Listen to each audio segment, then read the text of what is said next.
siapa yang mengatakan pengacara membela yang bayar? Itu adalah pernyataan yang keliru. Karena yang benar adalah pengacara itu membela yang memberi surat kuasa. Karena tidak mungkin seorang pengacara membela seorang klien tanpa disertai dengan surat kuasa. Selain itu kan ada yang namanya pengacara pro deo, ada yang namanya pengacara pro bono. Nah, pengacara pro bono itu tidak mendapatkan bayaran dari kliennya. Jadi, dasar hubungan antara pengacara dengan kliennya itu adalah surat kuasa itu. Apa itu surat kuasa? Surat kuasa adalah dokumen hukum yang memberikan wewenang kepada pengacara untuk bertindak atas nama klien dalam suatu perkara hukum. Nah, surat kuasa inilah yang menjadi landasan bagi pengacara untuk membela kepentingan kliennya. Nah, sekarang pertanyaannya adalah, lalu apa alasannya mengapa pengacara membela siapa yang memberi surat kuasa? Yang pertama adalah surat kuasa sebagai dasar timbulnya perikatan hukum. Surat kuasa itu menciptakan perikatan hukum antara pengacara dengan si kliennya. Dengan surat kuasa itulah kemudian pengacara berkewajiban untuk melaksanakan tugas dan tanggung jawab yang diberikan oleh klien sesuai dengan isi surat kuasanya dan peraturan perundang-undangan yang berlaku. Kemudian yang kedua adalah surat kuasa itu menjadi dasar timbulnya kewajiban profesional. Kode etik advokat mengatur dengan tegas kewajiban pengacara untuk membela kepentingan kliennya secara profesional dan bertanggung jawab tanpa memandang status sosial, status ekonomi, atau latar belakang klien. Kemudian yang ketiga adalah surat kuasa menjadi dasar pembelaan yang objektif. Pengacara berkewajiban memberikan pembelaan yang objektif dan berdasarkan hukum, bukan berdasarkan subjektivitas pribadinya atau tekanan dari pihak manapun, termasuk bukan dari tekanan pihak yang membayar honorarium.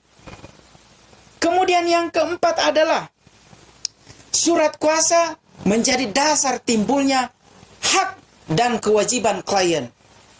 Klien berhak mendapatkan pembelaan yang optimal dari pengacara yang telah diberikan kuasa. Tetapi sebaliknya, klien juga berkewajiban untuk memberikan informasi yang benar dan jujur kepada pengacaranya. Agar apa? Agar pembelaan dapat dilakukan secara efektif. Kemudian yang kelima adalah surat kuasa menjadi dasar dapat diberikannya bantuan hukum pro bono. Karena pengacara itu selain membela klien yang mampu membayar, pengacara juga memiliki kewajiban moral untuk memberikan bantuan hukum secara cuma-cuma atau yang kita sebut dengan pro bono kepada masyarakat yang kurang mampu. Hal ini membuktikan bahwa profesi pengacara itu tidak semata-mata berorientasi pada keuntungan materi. Nah, selanjutnya, lalu apa konsekuensinya? Apa konsekuensi hukumnya jika pengacara tidak membela klien dengan baik? Tentu saja, jika pengacara tidak melaksanakan tugas dan tanggung jawabnya dengan baik, si klien dapat melakukan beberapa tindakan. Antara lain, 1. Si klien dapat mencabut surat kuasanya. Klien berhak mencabut surat kuasa jika pengacara dianggap lalai atau melanggar kewajibannya. Kemudian yang kedua adalah, jika pengacara tidak membela kliennya dengan baik, maka si klien dapat mengajukan gugatan. Jadi klien itu dapat mengajukan gugatan perdata terhadap pengacara atas dasar wan prestasi atau perbuatan melawan hukum. Kemudian yang ketiga adalah ketika pengacara tidak membela dengan baik si kliennya, maka si klien dapat melaporkan ke Dewan Kehormatan Organisasi Advokat. Jadi klien itu dapat melaporkan pengacaranya ke Dewan Kehormatan Organisasi Advokat jika si pengacara melanggar kode etik advokat. Jadi kesimpulannya adalah tidak ada istilah yang sering kita dengar mengatakan bahwa pengacara membela yang bayar. Ini adalah bentuk kesalahpahaman yang perlu kita luruskan bersama. Karena pengacara itu sejatinya membela siapa yang memberikan surat kuasa. Dan pembelaan tersebut harus dilakukan secara profesional, objektif, dan berdasarkan hukum. Jadi surat kuasa itu merupakan landasan hukum yang mengikat hubungan antara pengacara dengan si kliennya.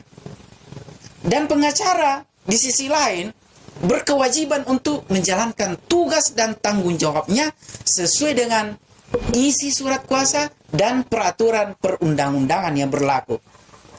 Jadi profesi pengacara itu tidak hanya berorientasi pada keuntungan materi, tetapi juga memiliki tanggung jawab moral untuk menegakkan keadilan dan memberikan bantuan hukum bagi masyarakat yang membutuhkan. Jadi berhentilah mengatakan bahwa pengacara membayar atau membela yang bayar.